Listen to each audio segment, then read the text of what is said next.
Ambasador, ç'po ndodh? Trump ka hequr mbrojtjen tuaj nga shërbimi sekret. Pse? E të mërshme, realist. Jo vetëm me ju, por edhe me Mike Pompeo. A është një sinjal për të gjithë ata që do të punojnë për të? Davos është një klub i njerëzve që e mbajnë veten të zgjuar, që nuk janë të votuar, nuk janë të zgjedhur. Është një ëndër utopiane në një vend idilik në Zvicër për të treguar se ata komandojnë botën. Mar-a-Lago u kthye si Meka e oligarkëve amerikanë, shkonin si haxhi atje për të gjunjëzuar përpara presidentit Trump.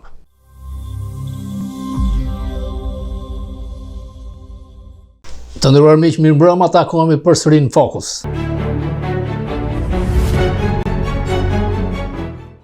Presidenti Trump ka folur për Golden Age, Novus Ordo Seclorum. Ka qenë fraza latine, e cila është në vullën e shtetit amerikan në 1777, është një frazë latine mbas Augustit të Madh për të sjellë një epokë të artë në pranorinë romake. Pra Trump këtë radhë kërkon që të lërë gjurmë në histori. Kërkon Golden Age. Dhe Trump, kur thot diçka, e thot me dhjetra dhe me qindra herë, se është mjeshtër i fjalës dhe di se si ti adresohet emocionëve të pasuesve të tij. A ka një paralele me dikën tjetër? Statura e presidentit Trump, i cili kërkon të hyjë në histori, i cili kërkon të jetë si Reagan, Lincoln, por edhe si Washingtoni.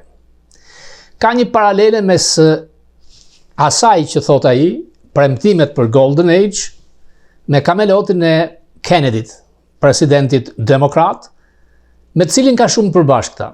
Në fakt, Kennedy, kameloti, sodi ullet më dhatë taksave dhe arriti të kishte një mbështetje të madhe popullore. Këtë synon dhe Donald Trump.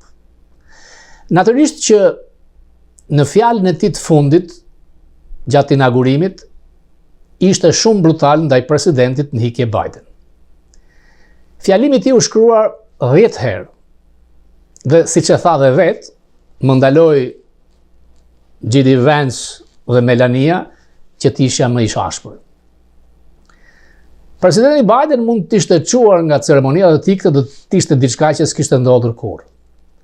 Natyrisht që i meriton të gjitha ato që tha zoti Trump. Por duhet respektuar zyra e presidencës. I patë se ishin të gjithë gjatë kohës që fliste Trump, Kamala Harris ishte si një kur, nuk regonte fare, Biden si gjithmonë out.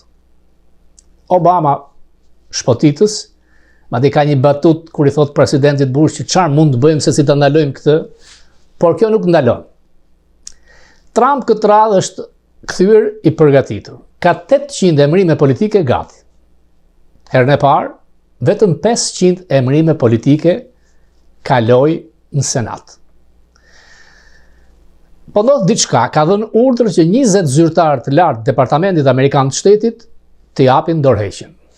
Ndër këta nuk janë thjesht emrimet politike, po dhe disa të karrierës, si Donald Lu, i cili ishte një nga 6 emrimet më të larta. Në fakt, më parë të gjithë që ndronin në postet e tyre, edhe emrimet politike, derisa nominimet e presidentit kalonin në Senat, dhe kjo merrte me muaj të tërë. Nuk do kështu, do të vej acting, njerëz në detyrë nga maga. Çfarë do të ndodh me Donald Lu? Ka 2 opsione, ose do të dalë në pension i madh, ose do të pranojë një detyrë tjetër brenda departamentit, por grada e tij kërkon vetëm ambasador. Është një komision me 5 vetë që caktojnë ambasadorët e karrierës. Trump e ka kaluar numrin e ambasadorëve të politikës. Shqipëria nuk bën pjesë këtu. Ne e dim. Siç ju kam thënë, Departamenti Amerikan i Shtetit ka 25.000 deri 27.000 punonjës dhe emërime politike janë vetëm 200. Trump kërkon më shumë. Javën e fundit kur u largua, kaloi një urdhër ekzekutiv, Schedule F1, ku mund të bënte emërime politike më shumë, rastisht në departament, pra të ketë mundësi që të pushoj, të shkarkoj dhe të emëroj. Por kjo mund të shkojë në gjykata, ky urdhër ekzekutiv është firmosur përsëri. Pra në qoftë se në departament ka 200 emërime politike, ai kërkon më shumë emërime politike se kaq, dhe ka drejt. Marrim rastin e Donald Lu, i cili është i shërbimit karrierës. Nuk është emërim politik, por ka një post të lartë politik si asistent sekretari, drejtori i byros të Aziz, dhe nuk është i vetmi. Trump vetë jo, por ata që kanë përpiluar në bazë të projektit 2025 janë treguar të zgjuar, sepse ka shumë emërime në departament shtetit, por dhe në vende të tjera, ai deep state, janë persona që merren me politikë bërje, me krime politike ashtu mëdha, pra janë njerëz politik që ndikojnë kudo në botë dhe duhet të jenë emërime politike. Dhe me F1, Trump synon që të ketë 50.000 emërime politike. Kështu MAGA do të arrit kontrolloj. Ndryshe jo.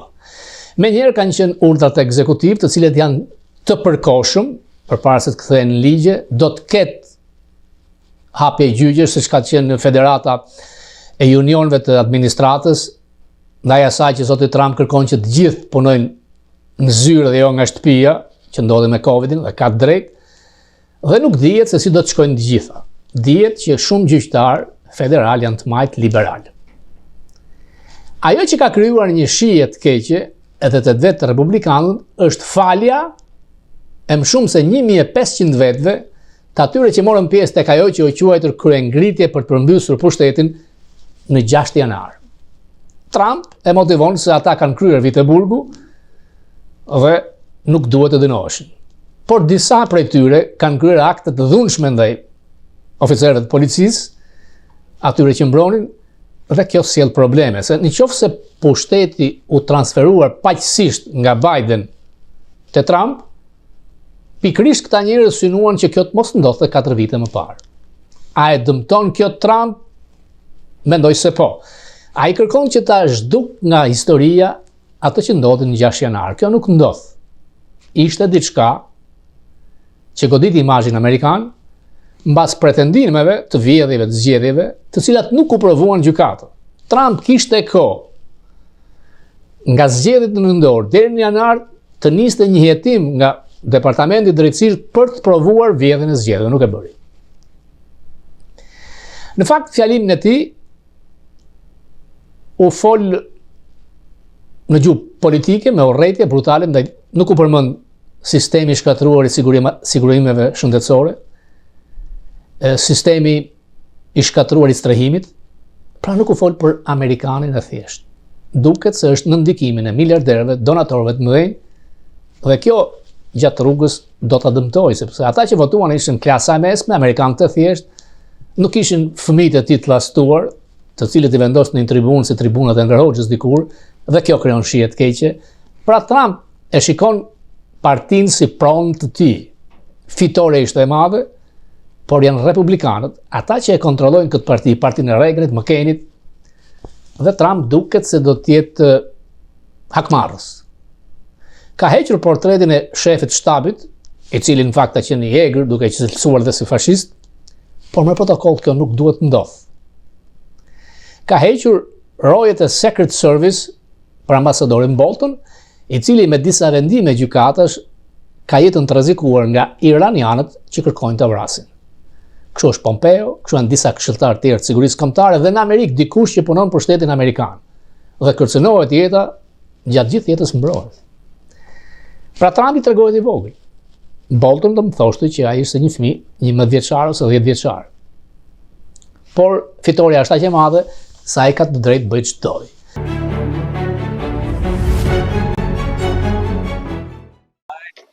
Ambasador, ç'po ndodh? Hi, Ambassador. Trump ka hequr mbrojtjen tuaj nga shërbimi sekret. Pse?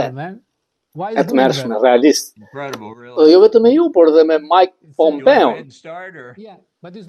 A është një sinjal për të gjithë ata që do të punojnë për të në këtë administratë? Nuk e di, është një lajm jo i mirë. A mendoni se ai realisht kërkon të tërhiqet nga NATO? Sepse po kërkon 5% të GDP-s dhe kjo është e paralizueshme, apo jo? Është interesante që pse ai zgjodhi 5%, aq kanë qenë shpenzimet ushtarake në kohën e Reagan. Për Amerikën është objektiv realistik lidhur me kërcënimet që përplasemi sot qark botës. Por kërkesa ndaj vendeve të NATO-s tregon iluzionin se njerëzit mendonin se Europa po shkon te 2% dhe çdo gjë po shkon mirë fare. Kjo shkon tej çdo parashikimi që ka bërë çdo ministri i mbrojtjes të vendeve të NATO-s, me përjashtim Polonisë dhe vendeve të Balltikut.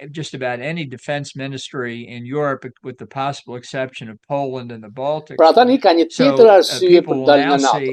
Është shumë interesante. Të gjithë qeveritë e vendeve të NATO-s duhet ta marrin seriozisht. Ta kuptojnë se është në interes të tyre, jo të Amerikës. Në fakt është dhe në interesin e Trumpit që të mos tërhiqet nga NATO.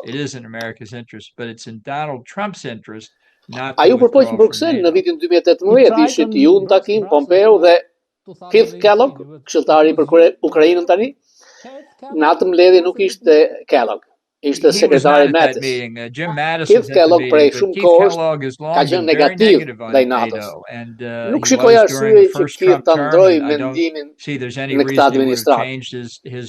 Njerëzit e kanë të vështirë të besojnë se një president amerikan do të përpiqet të tikte për NATO-s. Është shumë e vështirë ta besosh, po përveç se me Trumpin kjo mund të ngjas. Ama është shumë mirë që si sekretar shteti është Rubin, se ai e ka mbështetur NATO. A ka i fuqi që të përballet me Trump? Pas votimit për Hexas, dhe shikojmë bashkëpunimin Rubin me të dhe me këshilltarin e sigurisë kombëtare. A do t'i japin ata opinionin real, apo do t'jenë yes men? Fatkeqësisht është kjo që do në Trump nga ata, jo thjesht besnikëri, por për ulje.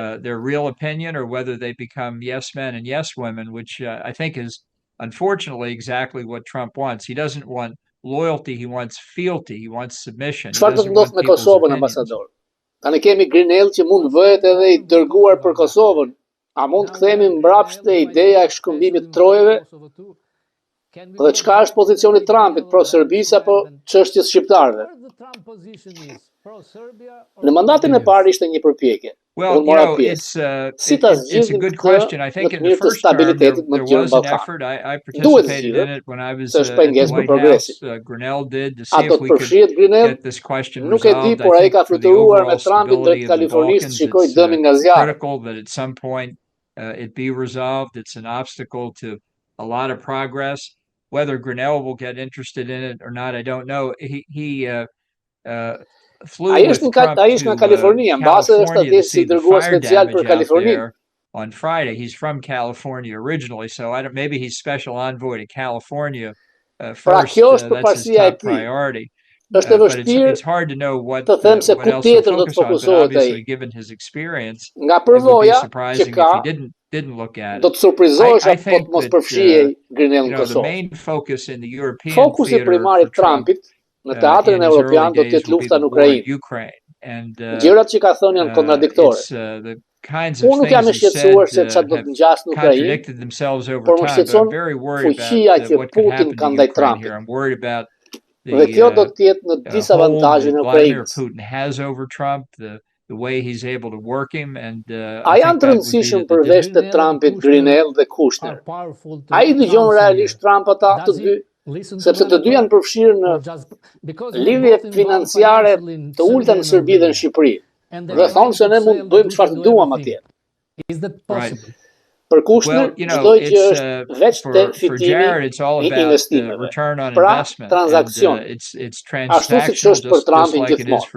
Gjithçka është para. Trump e dëgjon atë. nuk kam asnjë dyshim. Se sa shumë dëgjon Grenell, nuk e di. Në vitin 2016 një reporter e pyeti Rudy Giuliani, a të dëgjon Trumpi ty? Asked by a reporter if Trump listened to him, and Giuliani paused and and said, yeah, about 20% of the time. Është I pas dhe tha vetëm 20%. Special envoy means? Çfarë është një dërguar special? A raporton te Rubio apo do të ketë zyrë në West Wing në White House apo një zyrë në Departamentin e Shtetit? Nuk e di, dhe askush nuk është I qartë. Ka një lloj spekulimi, por ai dhe Kellogg do të kenë një zyrë në ndërtesën ekzekutive, aty ngjitur shtëpisë së bardhë. But who they report to is really ambiguous. I mean, Rubio's in a very difficult position. I've written about how Trump has made so many appointments to positions that never existed before. Trump ka krijuar shumë pozicione që nuk kanë ekzistuar më parë. Dhe nuk është qartë a është konsultuar me Rubio më parë. Dhe Rubio do ta ketë shumë të vështirë për të mbikëqyrë të gjithë këta të dërguar special. Supervision over all these envoys. Trump po kërkon atë schedule F1 për të pasur më shumë emërime politike. Departamenti I Shtetit ka rreth 200 emërime politike. A mund të shkojë Trump më shumë se kaq në emërime politike? Departamenti I Shtetit ka më shumë emërime politike se sa shumica e të tjerëve departamente, sepse shumica ambasadorëve janë emërime politike. Departamenti ka 70.000 vetë. 200-250 janë emërime politike. Numër shumë I vogël dhe shumica në Washington. Burokracia e departamentit, e kam thënë me kohë, kërkon një revolucion kulturor që të përshtatet në administratën e re. Rubio kupton këtë se ka qenë 14 vjet në Senat në Komisionin e Marrëdhënieve e Jashtme. Testi për Rubio është si menaxher. A do t'jeni zoti ta bëj? Do t'jeni vështirë, por duhet bërë reforma. Nuk ndodh për 4 vjet. Duhet më shumë kohë se kaq. But the test for Rubio and his team at state will be, as managers, can they actually get it done? And it will be difficult. And the reforms that need to be made won't happen in any 4-year period. It'll have to take longer than that. Në inaugurim pam gjithë farë njerëzish, Meloni, është një shenjë mirë për europianët mbase se është e djathtë duke spostuar Macronin, Scholz. A ka influencë Melania te Trump? Duke ardhur nga ish Jugoslavia, nga ato afro atyre zonave, do të ndikoj për ato. Nuk e kam dëgjuar të shpreh opinionet e saj politike. E jema I ka vdekur dhe kam parë gjithkund teatrin në ceremonitë. Nuk e di se çfarë I thot do Trumpit, por Melania është ndikuese, sidomos për ato zona nga jo vjen. Kina dhe Rusia janë të egërsuar me Trump. A është një shenjë se Trumpi po bën diçka të mirë, drejt? E para ka rëndësia lidhje me Putin. Putin thotë që ka qenë I hapur për një telefonat, për një nisje bisede. Çuditëm se si nuk e ka marrë Putin iniciativën. Por ai nuk do të jap lehtësisht, nuk do të rriqet nga asgjë. J.D. Vance ishte I qartë gjatë fushatës të krijojmë një zonë të demilitarizuar në Ukrainë, të mos hyjë në NATO. Kjo do të ishte fitore e Rusisë. New demilitarized zone. Ukraine agrees not to go into NATO. That's a Russian victory right there. Xi Jinping është në një pozicion më të mirë. Trump thotë se do të shkojë të vizitojë Pekinin, ka dëshirë ta presin në ato mbrëmjet e mëdha komuniste. Trump ndryshoi 180% me TikTok. Disa vjet më parë ishte kundër, tani kërkon ta shpëtojë. Muzikë përveç të kinezëve. Against it very much a few years ago. Now he's trying to save it. So that has to be music to the Chinese ears, and I think that Trump's desire to have the biggest Trump ka dëshirë të madhe tek një marrëveshje e madhe tregtare në histori, ndaj është I hapur ndaj Kinës. Ambasador, a keni qenë ju thellësisht I përfshirë në bisedimet për marrjen e Groenlandës? Dhe a beson se vërtet do të bëhet pjesë Amerikës? Po, në vitin 2019 isha thellësisht I përfshirë. Amerika ka interesa të forta të sigurimi atje. Duhet I mbajmë jashtë kinezët dhe rusët. Groenlanda është më afër Amerikës se sa afër Danimarkës. Është më afër Washingtonit se sa Copenhagen.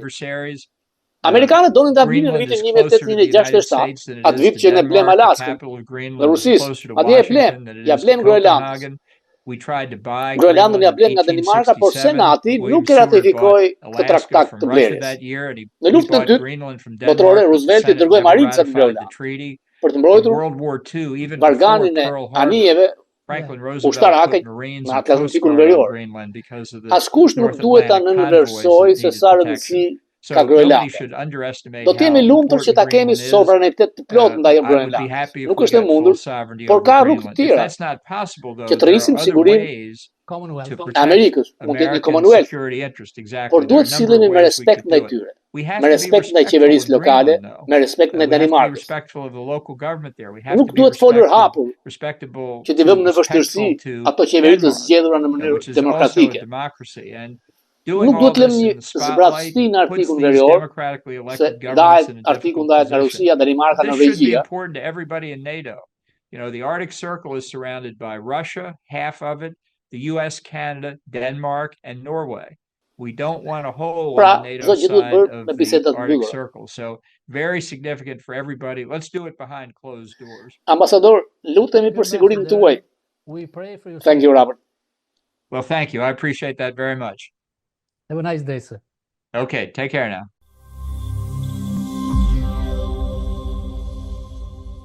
Sa ai ka të drejtë bëj çdoj. Diçka që vlerësohet është menjëherë dërgimi në shtëpi me pagesë të atyre që punojnë tek zyrat e DEI, Diversity, Equality, Inclusion. Pra diversitet, barazi dhe përfshirje. Këtu të futen transgenderët, LGBT-t me kota, afrikan-amerikanët, aziatikët, nuk do të ketë më në shtet. Kanë filluar dhe kompanitë të mëdha amerikane. Ideja që do të ketë vetëm dy sekse, mashkull dhe femër, po zbaton ato që thanë fushat, ka drejt tërësisht, por provokon demokratët. Siç do të thoshte Bill O'Reilly, ai vdes që të jetë provokator ndaj demokratëve. Sa më shumë ta urrejnë demokratët, aq më shumë e dashurojnë mbështetësit e magës. Dhe demokratët vdesin për shumë gjini, jo mashkull dhe femër. Ka të në urdhër tek Blinkeni që pasaportët diplomatike mashkull dhe femër, të mos ketë pasaport për burrat e gejve ambasador, mbase këtu do të qaj shumë Grinell, dhe këtu ka shumë drejt. Është marrë me emigracionin, ka kërcënuar për tarifa në një shkurt, edhe për Europën, edhe për Kinën, edhe për Kanadan. Fjalorit të i politik për Panaman, Groenlandën, ka drejt. Natyrisht që kërkon të jetë një president i madh, të shtoj territoret amerikane, dhe bufatoria e presidentit Banamas, i cili është në Davos, nuk ka vlerë. E mbani mend se si e arrestuan dikur Noriegën e Panamas. Ai kanal është ndërtuar nga amerikanët, nuk ka pse ta kontrollojnë kinezët. Me Groenlandën ka modalitete të ndryshme, por amerikanët e shikojnë si zonë të interesit tyre dhe në një mënyrë apo tjetër do ta marrin. Trumpi ka friksuar të gjithë. Askush nuk e di se si do të sillet. Rubio u aprovua menjëherë. Senatin nuk do të dalë kundër tij. Kongresi jo. Ka gjykatën supreme, që ka 6 konservatorë, por ka shumë armiq tek gjykatat federale, ku janë të majtët liberal. Beteja gongu ka rënë, beteja ka nisur. Trump nuk po flet ende për inflacionin, por për naftën do të fillojnë çmimet e puseve dhe kjo synon të uli çmimet. Për Ukrainën, pa të thënë që ditën e parë do të vihet paqja, nuk është aq e lehtë, por e ka thënë thjesht asnjë ndihmë, asnjë dollar për Zelenskin. Dhe nëse Putin nuk bie dakord për paqen, pra për një marrëveshje, do të ketë tarifa edhe ndaj tij. Pra, Trump po skërmit dhëmbët edhe për Putinin. Dhe prallët se kontrollohet nga Putini, kontrollohet nga mafia e Putinit, nuk ekziston. Sinjale alarmi janë për NATO. Kërkon 5% GDP-s, është e pa realizueshme. Vende vetëm, siç thotë ai afër kufirit me Rusinë do ta bëjnë, dhe kjo krijon probleme edhe për në Ballkan. Dash Zoti mos ketë shumë pushtet Grinell dhe dhëndri mediokër, i lastuar Kushner. Nuk na dëmtoi 4 vite më parë, besoj se nuk do të na dëmtoj përsëri. Dhe ajo që na bën optimist është që Trump mbështet të djathtën, e shikon veten si kreu pan-perëndimor kundër elitës liberale të majtë. Ndaj ftoi Melonin, presidentin e Argjentinës dhe disa figura partisht të djathta nga Europa. Me protokoll nuk lejohet asnjë huaj të vinë në inaugurim. Por Trump është Trump. Përsa i përket figurinave nga Ballkani, duhet të saksoj diçka. Tek tribuna e madhe, kush kishte bërë donacione nga $1 milion, ishte aty. Ndaj ishte Zuckerberg, Musk dhe Bezos dhe të tjerë. Sepse funksionon me donation. Janë $200 milion të mbledhura. Për shembull, takimi me reception me cabinet member, me antarët e kabinetit, duhet kishe 6 tickets, po të pagoje $1 milion. Pra, afërsisht për një person $150.000. Kush ja ka bërë këtë favor dikujt që s'ka asnjë pushtet në Shqipëri Bashës? Apo të Ballo e të tjera? Pra ftesa nga djathtët janë me emër dhe dihet kush kishin. Të tjerët përfitojnë nga një kongresmen, nga një senator, mund të japë një ticket për të qenë aty poshtë.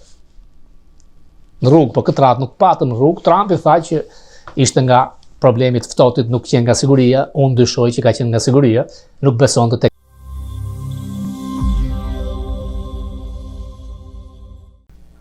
Mar-a-Lago u kthye si Meka e oligarkëve amerikanë, shkonin si haxhi atje për të gjunjëzuar përpara presidentit Trump. Çka ngjarë?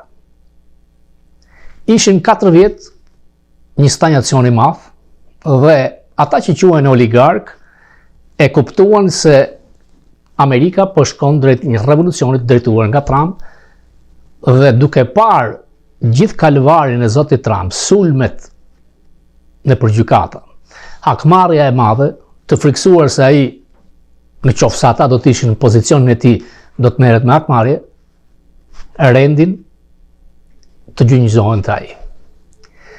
Ajo që presidenti Biden tha që Amerika po kthehet në oligarki është një hipokrizi.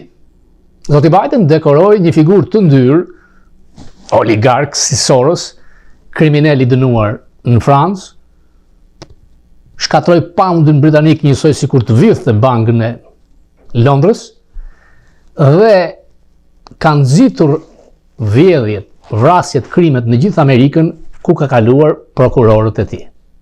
Kjo është e faktuar. Këta oligark, të cilët i quhen të tillë zoti Biden, janë njerëz që prodhojnë. Elon Musk, e do apo nuk e do, autist me probleme apo jo, është një gjeni. Revolucionarizoi makinat elektrike, SpaceX, raketat dhe Starlink. Bezos gjithashtu bëri një revolucion se si të bëhen blerjet në Amerikë. Zuckerberg ka një revolucion tek Facebooku, por është një figurë kriminale si të thoshte Steve Bannon. Trump i mbledh këta sepse kërkon që të shpëtojë Amerikën, jo se kërkon të ndaj pushtetin me ta. Ajo që paralajmërimi që bëri Bideni ka një paralele.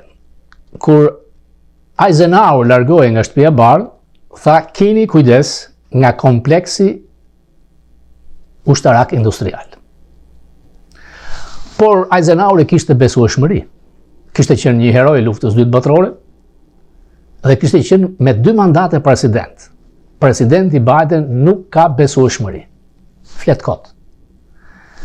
Trump, edhe pse mund mos ta njohë historinë, mund mos ketë këshilltar që i dëgjon aq shumë, por ka informacion përmes gazetarëve si Bill O'Reilly, Tucker Carlson, Hannity, të cilët e informojnë. Dhe ai duhet ta ketë mësuar se Roosevelt, përpara luftës së dytë botërore, thiri 3 oligark të mëdhenj, të cilët i urrente, të cilët ishin në ekstremit djathtë, për të shpëtuar Amerikën. Dhe çdo një orë prodhoi një avion ushtarak, arriti të eksporton të çonte 400.000 makina ushtarake Jeep, prodhuar pra nga Fordi, Hudson dhe një pronari madh ndërtimish anijesh. Sepse Roosevelt e kuptoi, duheshin për Amerikën. Këtë po bën dhe zoti Trump. Të gjithë e kuptuan se akuzat ndaj tij, nazist, fashist, përbindësh ishin kot. Të gjithë e kanë parë se çfarë ndodhi. Trump mund të jetë miliarder, por ka një common sense, ka një prekje të situatës si njeriu thjesht. Ai e thot dhe e di që ka vetëm 2 gjeni, sepse nuk ka 3 gjeni si shtonin demokratët. Dhe kjo i shkatrojnë fushat. Trump kërkon të mbrojë prodhimin amerikan. Nuk ka asgjë të keqe. Tarifat kanë funksionuar dikur, mund të funksionojnë përsëri, mund të niset luftë tregtare, por Trump ka një strategji. Vetëm pak ditë në Shtëpinë e Bardhë ka krijuar një akses të pamas të medias. Dhe po ta krahasos me Joe Biden, është brillant. Natyrisht që mosha tregon se ai nuk do të jetë si 4 vite më parë, ose si 8 vjet më parë, por përsëri duke krahasuar me Joe Biden është energjik. Amerika është në një moment që mbase Trump për 4 vjet nuk e shpëton dot. Por diçka është shumë e sigurt këtu, që në qoftë se do të vazhdonte edhe 4 vjet me Kamala Harris, do të ishte një shkatrim për superfuqinë e vetme, për rolin e saj ndërkombëtar, por dhe për vetë botën. Ndërkohë, tek inaugurimi thash që Trump ishte brutal ndaj Bidenit. Menjëherë Majta u kundërpërgjigj. Një peshkope episkopale tek katedralja kombëtare është si zakon që bëhet mëngjesi lutjeve të administratës, ishte denigruese, sulmuese, fyese ndaj zotit Trump. Zoti Trump nuk duhet kishte shkuar atje në atë katedrale. E dinte se çfarë priste. Dhe pastaj ai me urrëtie të mëdha ju përgjigj median sociale. Peshkopja është aktiviste. Në rastin e djegëve, bastisjeve, vjedhjeve të llojit, ishte pro tyre. Natyrisht që çdo fetar kërkon mëshirë dhe ndihmë ndaj të varfërës, se këtë e këtove Papa Francesku, por jo në këtë mënyrë që të shkelet ligji. Nuk ka thënë asnjë fjalë për vrasjet, për vjet. Janë më shumë se 5.000 amerikanë që kanë pësuar dhunë, vrasje nga kriminalët emigrantët pa letra. Dhe ajo që i ka trembur shumë është pikërisht që ka 2 gjini. Sepse Trump në fushat ka fituar shumë vota nga kjo, duke thënë që ato, unë jam për ju. Po zbaton të gjitha ato që premtoi.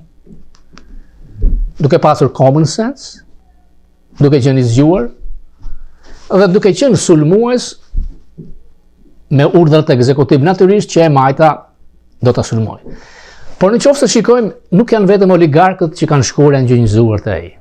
Është dhe media, CNN, MSNBC e largoi presidentin. Sepse CNN-in e shikojnë më pak se emisionet e fëmijëve. MSNBC gjithashtu. Kanalet networke, ata e kuptojnë që Trump i sfidoi, Trump i shkatroi dhe të gjithë duan nga pak pjesë për të gjunjëzuar përpara Cezarit. Pritshmëria është shumë e madhe. Trump do të realizojë çfarë ka premtuar.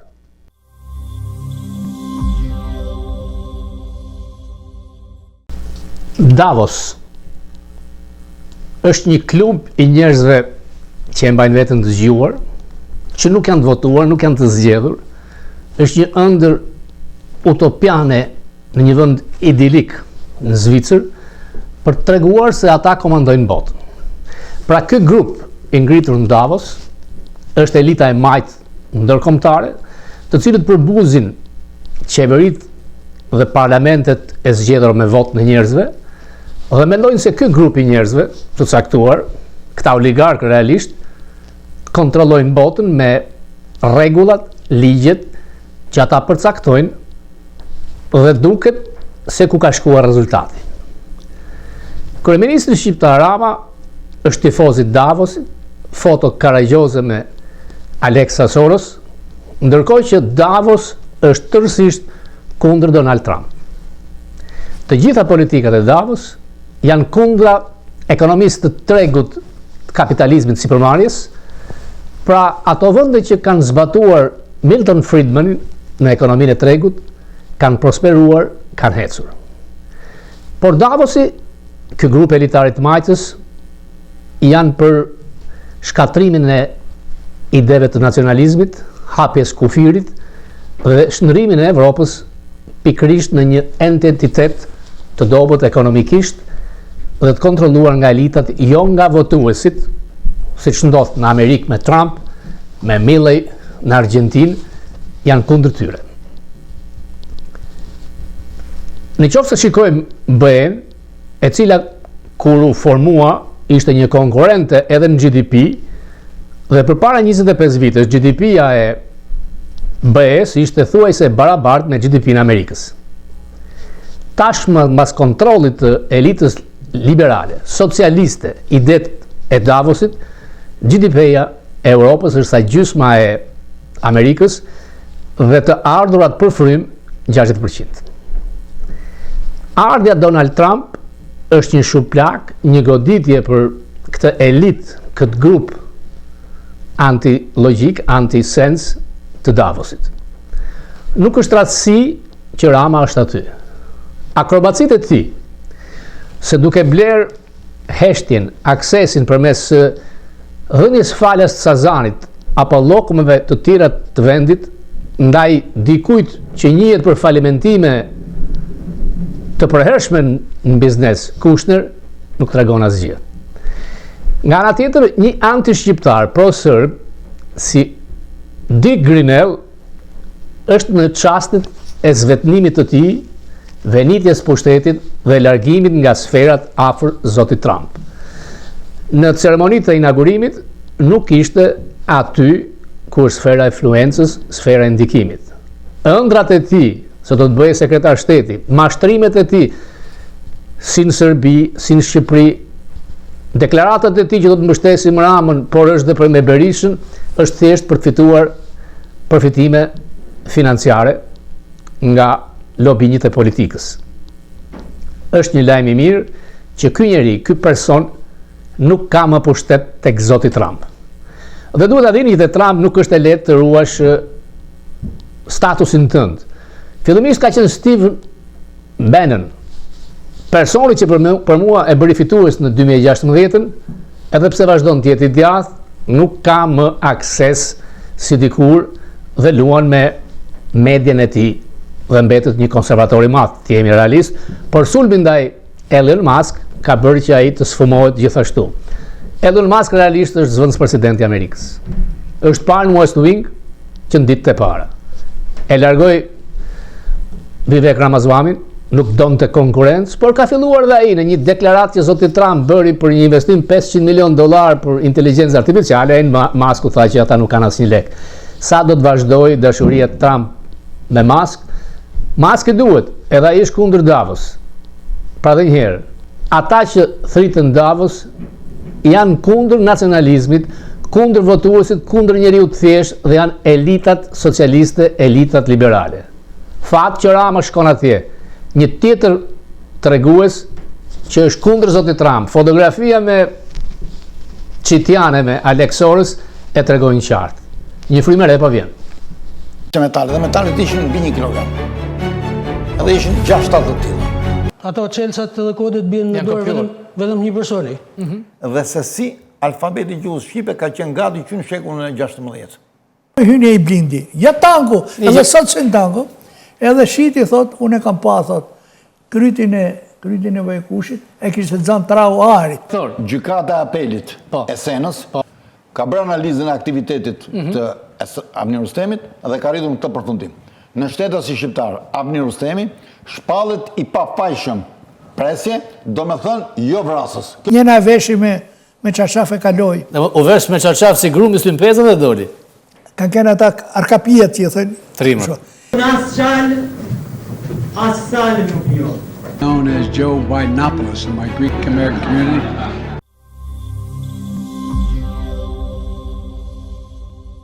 Në Ballkani, në qoftë se Grenell do të marrë pushtet më shumë se ç'duhet na dëmton. Këtë dëgjon më shumë presidenti Trump, Kushner, Grenell apo do dëgjoj Rubin. Ka kalkulime për nëngradën. Ambasadori Bolton ma ka thënë që përpara 4 muajve që teknikisht administrata e re ka të drejtë ta heq. Dhe për mua duhet ta heq. Por nuk dim procedurën se si. Mbase 100 amerikanë shqiptar mund t'i drejtojemi zyrtarisht zotit Rubio, shqyrtohet e njerë sepse këtu është dora Soros, nuk diskutohet. Një sinjal mjaft i mirë është nga zoti Trump me Melonin. Melonin nuk ka ndonjë vlerë të madhe, po përfaqëson të djathtën dhe me Melonin tek politika e Trump largohet Macron, tutori mendor Edi Ramës.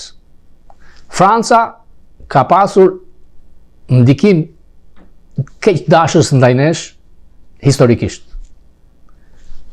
Me Enver Hoxhën e kanë mbështetur dhe mbështesin Edi Ramën. Është fat i madh që Trump e injoron Macron. Është fat i madh që nuk do të kenë ndikim në Kosovë, nuk i duhet lënë çështja e Kosovës Francës as dhe Gjermanisë, por vetëm Amerikë. Nuk vjen asgjë e keqe nga Amerika.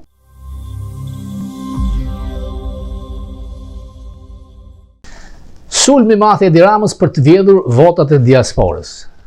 Një shqetësim që kam nga qindra shqiptar amerikan. Ka shqiptar amerikan edhe në moshë të shkuar që janë demokratë në shpirt antikomunist, të cilët nuk kanë asnjë dokument shqiptar. Përse nuk e lejon të votoj? Kanë pasaport amerikan, emër mbi emër, kanë adresë. Pse se pranon? Ose kanë kartë identiteti që ka skaduar. Ti nuk e nje? Këtu, kartë identiteti ne nuk kemi, është ajo patenta, driver license. Edhe kur të mbaron, ke drejt një vit japësh makinës me të. Ndalon polici, do të ka kaluar, duhet të arrijmë në vosh. Pra, PD-ja duhet të ngulmoj të kjo. Rama është i tmerruar. Rama do synoj çdo gjë. Përmes Kushnerit, larg qoftë një takim me Rubion, deri tek zyrat e shtëpisë Bardh përpara zgjedhjeve, por të gjithë këtu duhet të jenë vigjilent. Kjo nuk duhet lejuar, sepse nuk mund të jetë Trump me dy qasje, kur mbështet djathtën dhe të lejoj këto të majtës. Natyrisht që Trumpi është pragmatist, shkon me transaksione, tha që vizitën e parë duhet ta bëjnë Britanitë të Madhe, se kështu ka qenë gjithmonë. Herën e kaluar si president e bërë në Arabinë Saudite sepse paguan $500 miliard për blerjen në Amerikë. Menjëherë princi i Arabisë Saudite tha do të investojmë rreth $600 miliard në SBA për të siguruar ftesën e parë. Ka nisur përplasja e parë me Elon Musk, kur një grup investitorës të inteligjencës artificiale në mënyrë bomastike nga zyra Trumpit do të investojmë $500 miliard. Musk tha ata nuk i kanë asnjë dollar, nuk kanë. Trump e do Musk, sepse përmes tij siguron mbështetjen e madhe, jo vetëm financiare, por Twitterit, ka ide që ai mund të blej TikTok, dhe është një gjeni, të jemi realist. Është parë në West Wing, pra në zyrën afër presidentit që ditën e parë. Ka shumë pushtet. Le të shpresojmë që fryma nga zoti Trump të vijë në Ballkan, të vijë në Shqipëri, por çdo gjë realizohet nga lojtarët vendor. Dhe kthimi i Berishës do të ishte realisht diçka e madhe, siç u kthye herën e dytë. Mund të kesh kundërshti ndaj Berishës plot, mund mos ta pëlqesh, por kur ke dy Ramën me 12 vjet vjedhje, i pa cip përmes administratës dhe tolerimin e madh të bërë nga administratë, dhe Berisha që kërkon diçka tjetër, një qasje pro-Amerikës, reale, dhe ka dhënë disa piketa optimiste si në ekonomi, si ndihmë të shtresave apo rrogave. Kandili Ramës për mua është shuar.